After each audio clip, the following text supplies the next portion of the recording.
പ്രിയമുള്ളവരെ, എൻ്റെ മകൻ എൻ്റെ മകൻ എപ്പോഴും ഓതുന്ന ഖുർആനിലെ ഒരു ആയത്ത്, ആ ആയത്തിൻ്റെ മഹത്വം, ആ ആയത്ത് കൊണ്ടുള്ള ഗുണം ഇത് പറഞ്ഞേ മതിയാവുള്ളൂ. കാര്യം വെച്ചാൽ അതെൻ്റെ ജീവിതത്തിൽ എനിക്കുണ്ടായൊരു വലിയ മാറ്റം ആ ഒരു ആയത്തുകൊണ്ട് എൻ്റെ മകൻ എനിക്ക് പഠിപ്പിച്ച് തന്നൊരായത്ത് ഉണ്ടായിട്ടുണ്ട്. അവൻ ഖുർആൻ പഠിച്ചുകൊണ്ടിരിക്കുകയാണ്. അൽഹംദുലില്ലാഹി റബ്ബിൽ ആലമീൻ.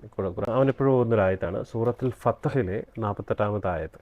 ബിസ്മില്ലാഹിർ റഹ്മാനിർ റഹീം ഇന്നാ ഫതഹ്നാ ലക ഫതഹം മുബീന.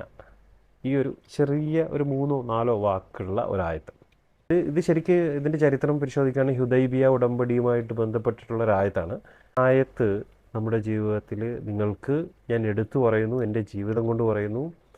നിങ്ങൾക്ക് നിങ്ങളുടെ ജോലിയിൽ, നിങ്ങൾ ചെയ്തുകൊണ്ടിരിക്കുന്ന എന്തെങ്കിലും പ്രവൃത്തിയിൽ നിങ്ങൾക്ക് എന്തെങ്കിലും ഒരു ക്ലേശം അനുഭവിക്കുകയാണെങ്കിൽ, നിങ്ങൾ നമസ്കാരത്തിന് ശേഷം, നിങ്ങൾക്ക് സുബഹിക്ക് ശേഷം, നിങ്ങൾ നമസ്കാരത്തിന് ശേഷം ഒരു അഡീഷണൽ സുജൂദ് ചെയ്തിട്ട് നിങ്ങളതൊരു 3 തവണ പറഞ്ഞു നോക്കൂ. നിങ്ങൾക്ക് മാറ്റം ഉണ്ടാവും. നിങ്ങളുടെ ക്ലേശത്തിന് മാറ്റം ഉണ്ടാവും. എൻ്റെ ജീവിതാനുഭവം കൊണ്ട് പറയുകയാണ്. ഇങ്ങനെയാണ് ആ ആയത്ത്, ഇങ്ങനെയാണ് ഇന്നാ ഫതഹ്നാ ലക ഫതഹം മുബീന എന്നാണ്. അതിൻ്റെ അർത്ഥം ഞാൻ മനസ്സിലാക്കുന്നത്, നിശ്ചയമായും നബിയെ നിങ്ങൾക്ക് വിജയം വരിക തന്നെ ചെയ്യും.